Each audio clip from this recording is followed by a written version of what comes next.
When I was a kid, I used to get National Geographic every month. And like most boys, I immediately scanned its contents for Amazon boobies. This is how I learned what an essential technological advance the Wonder Bra really is. Scattered around these swinging boobs were strange stone statues that looked sort of like comic book characters. These pygmies would sometimes kneel and pray and chant and sing to them, which always made me smile. To them, it was a powerful and eternal god. To me, it was just, well, a giant stone cow. There are over 10,000 gods around the world, which look pretty ridiculous to just about everyone. If you weren't raised with them, they have no emotional resonance, no mythological power. They just look sort of like breakfast cereal cartoon characters gone wild.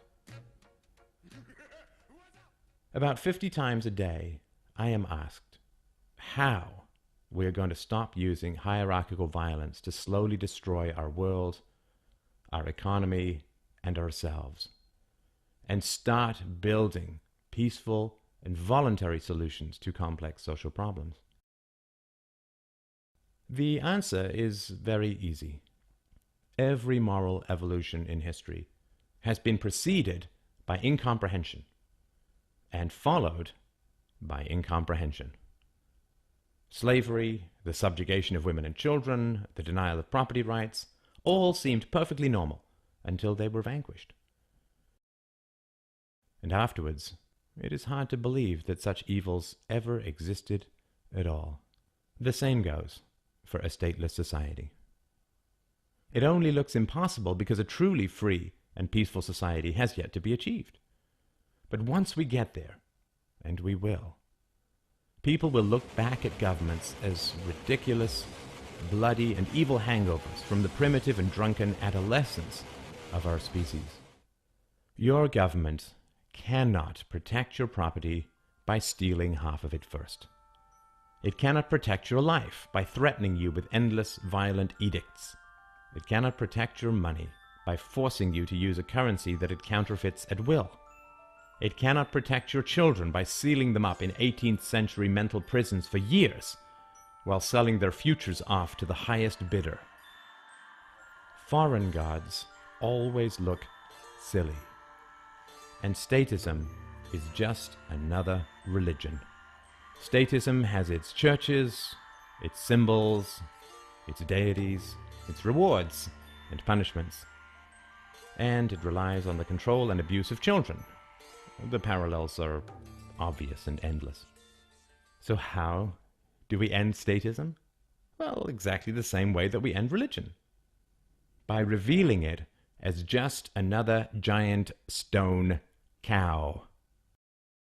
If you don't grow up kneeling beneath the grim shadow of some foreign god, it looks ridiculous and so has no power over you. If you don't grow up speaking Esperanto, it just sounds like gibberish. To save the world, to free the world, to end war and imprisonment and abuse and torture and indoctrination and enslavement, and the taxes and debts that enable all such evils, we need to stop teaching our children the language of the state. If we raise our children without aggression, without raising our voices, without raising our hands, without bullying, without control, without punishment and manipulation, with gentleness and firmness and love, they will never fear authority.